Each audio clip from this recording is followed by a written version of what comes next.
This is now back to the error budget. So I can get through this pretty good. It's just a reminder of our error budget. And it's the idea that we've got the sensitivity analysis that leads into the starting point tomorrow. In fact, this will repeat tomorrow morning. So I think this is a good place to stop today. So do you want to stop now or continue? This is a good place to stop because this is going to overlap completely with the next section, and that one would take too long to finish tonight. I actually have a question to some of the slides here, just the previous section. Sure. If you go back to the... These are cleaner, so if you see one that you know what you're looking for.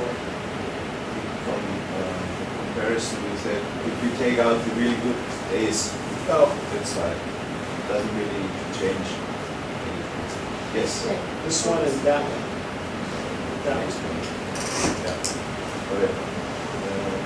Can we go to the next one? Yes. So now we see that we took out 12 out of 59 data points. We said there's nothing changing. But then you had this other slide where you showed that you only get significance in the results if you have at least 24 observations. So is that a contradiction? No. That was, do I have a degradation greater than 0?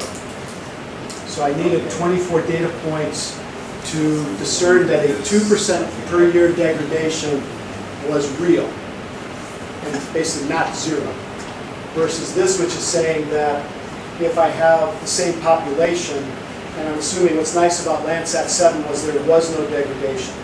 So I can do these types of studies because the 12 picked out at random will have the same instrument calibration plus or minus a percent or so. Yeah, and that's the subtlety that's buried in the guide. I keep forgetting to bring up is like Aster. I cannot do this with Aster because the short wavelength band of Aster corresponds to band 2. There's a degradation.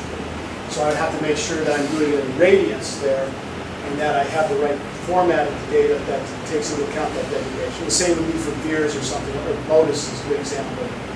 The Modus data now are so well calibrated that the gradients data, you cannot even get the raw data, so you would be able to apply this kind of concept to it.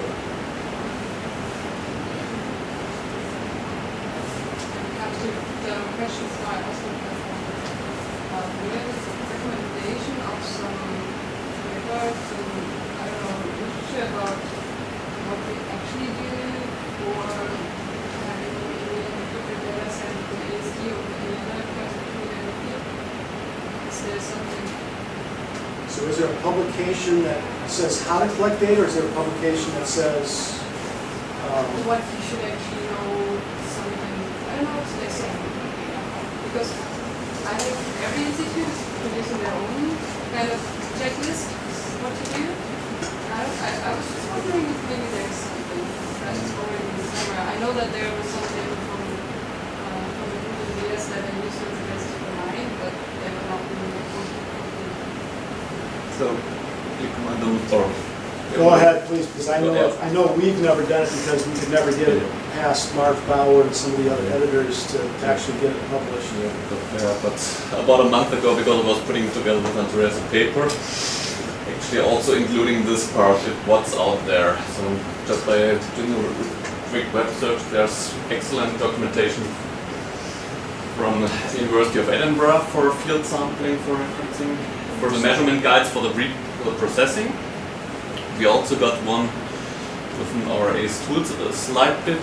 And there's one from NMAP done by Moser, the University of Munich. Then there's one with the... Yeah, but the point is, it's not really published in the review literature. Yep, but that's Now, guides and best or good or whatever practices stuff, but Susan Austin has done a book on this, hasn't she? Do you know Susan Austin? I know Susan. Has she not written a book on field book? I might be wrong. I know she taught courses since she turned into a book. There's one paper, recent advantages in field spectroscopy. yeah, but it has nothing about measurements. The, But The thing that we've tried to avoid is, and one of the reasons I hesitate to do that is, it's bad enough when I was doing work and we would have visitors come and watch us. And then I would turn around and they would be doing exactly what we were doing. And that is not what we need. What we need is a true best practice. And the best way to find out what the best practice is somebody else to do it a little bit different. And it was always hard from a pride standpoint when somebody would walk up and go, wouldn't it be better if you did this? And then I would go, ooh, yeah, you're right. I should be doing that instead. And then we would implement it. But if all they're doing is saying, I'm just going to copy you, that doesn't advance anybody. And all it does is it makes sure that we get the same wrong answer over and over and over again. So I think we're getting closer. There was an IGARS paper that we put out, myself and Nigel Fox, that talks about best practices. It was this morning we went through it a little bit, which is basically, thou shalt make sure you have a bidirectional reflectance calibration of your panel. Thou shalt collect enough information about how your instrument behaves from a noise standpoint at your test site. And those are the things that we'll start to develop. Here's the best way to characterize a spectrometer when you are in the field. Here's the type of measurement you should be making. And I think those are the things, but when you start saying you should collect as you walk, that becomes a little too much information. You should collect 15 data points over a 300 square meter area. There's so many things that we're still trying to figure out how to phrase, what's the type of sampling you should have. That it's bad enough I have a paper that gives recommendations that I'm a second author on, that has recommendations on how to pick a test site. That now keeps getting brought up about, well, your paper says that I should do this. You'll see this tomorrow, because there's a certain person in the room that keeps chastising me about how, Kurt, your paper's wrong. I don't say that. You did. I don't say Not that. anymore. No, I just said, you said 40%, so what about that? I don't think we actually said 40%. I know that paper doesn't. So there's a very fine line between giving best practices and leading people down to doing things exactly a specific way. And I definitely do not want to have people do things exactly. It's bad enough we went to Tuscaloosa. We had 8 different groups, and all of them were using Spectralon, and everyone was using an AST, except one person who was using a Simel sun photometer, that they took the front end off, and that's what they were using as their radiometer. It's pretty ingenious, actually, but it's an 8-band system that wasn't quite suitable for comparisons. So we'll never know if the ASTs are the cause of a lot of my problems, because everyone's using them. Why is that? Well- Actually, there are other field spectrometers out there. We do have others in our position as well, but I think it's changing now. As far as I know,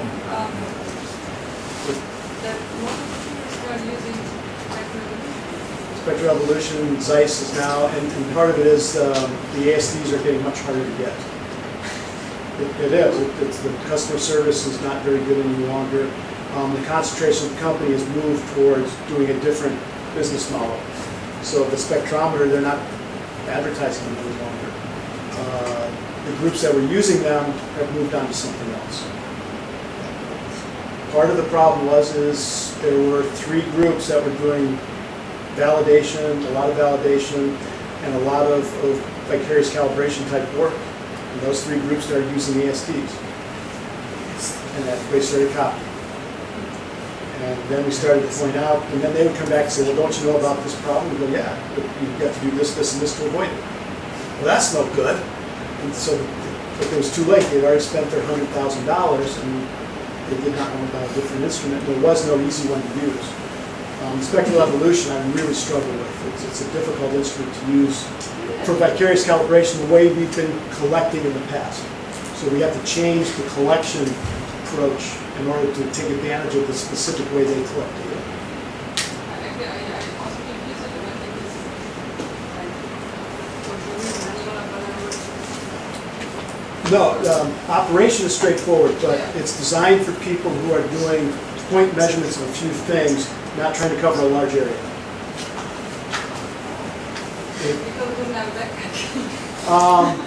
It's the back